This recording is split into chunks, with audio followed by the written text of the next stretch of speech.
যাতায়াতের গলিটি শুরু হওয়ায় সব ধরনের চেষ্টা করেও ফায়ার সার্ভিস ঠেকাতে পারেনি নিমতলির আগুনের প্রাণহানির ঘটনা।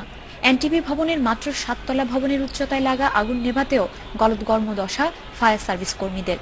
এইসব সীমাবদ্ধতা দূর করতে চীন থেকে আনা হয়েছে 100টি আধুনিক মোটরসাইকেল, যা দিয়ে সরু গলিতে ঢুকে আগুন নেভানো যাবে খুব সহজেই।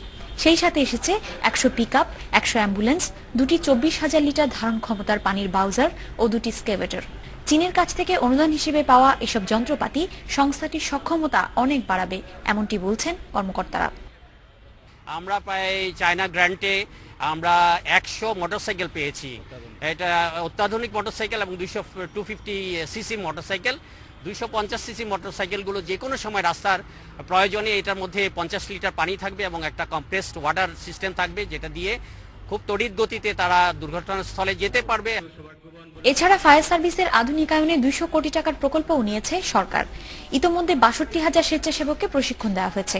লঞ্চ ডুবির ঘটনায় সহায়তা করতে নিয়োগ দেওয়া হয়েছে 200 ডুবুরি।